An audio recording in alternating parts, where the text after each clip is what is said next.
Ranger Reject 149, titled Foot Soldier on the Run, Part 5 continues to amp up the excitement while also bringing us to tears. Azome is currently winning a 1v3 and it's opening up a lot of questions when it comes to exactly what's going on with her. We do, however, come to learn exactly what the Death Messiah's warning meant in regard to foot soldiers in the water being a bad thing. The foot soldiers are unable to reconstruct themselves in water.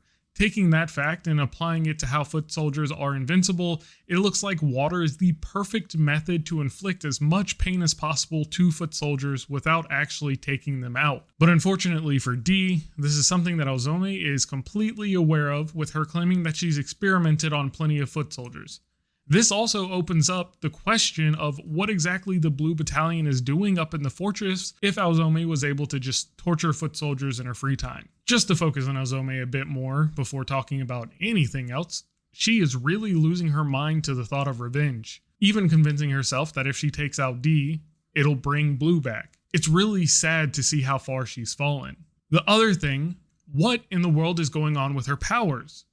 So she initially got her big muscular arms from Usakubo's divine tool, something that she no longer possesses. But because of that, she's also able to somehow use Umibuzo, which is the face that Blue could summon to shoot a laser. Azome, however, doesn't need to summon anything, it just comes from her. Not to mention the fact that she seems to be getting a power-up from the divine tool similar to the one that Sosei got during the three-way battle. It's almost like the Blue Leviathan itself attached itself to her and is quickly increasing in strength. Now that they're out of the water, I'd assume we're going to start seeing more of the Blue Leviathan's abilities. During this fight, however, Shippo takes a bit of damage and Urabe helps him out of the water, hopping back in to save Dee. Shippo questions why he's going so far to save an invader, and Urabe simply responds with, "I want to be able to show my family that I made the right choice," showing just how far his character has come since Beilong's Nest. With him jumping back into the water though, he throws a tank of fuel at Azome, intending to blow it up, but before he's able to,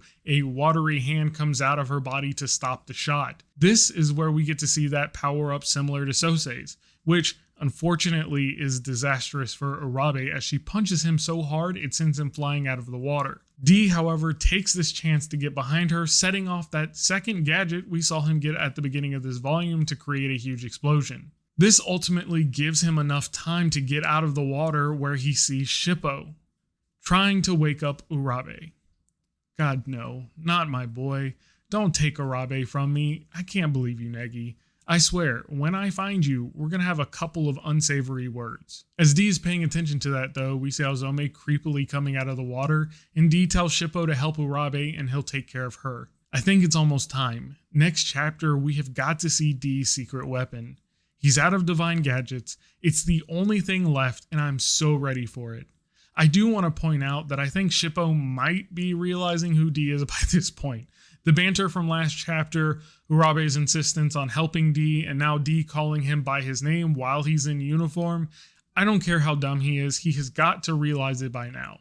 But that's the end of the chapter, and what a phenomenal chapter it was. I believe that 150 is going to be the big chapter that we've been waiting on for a long time. I think it's time we finally get to see Dee's secret weapon. I am, however, extremely worried for Urabe. He gave off a lot of red flags this chapter and he might not pull through.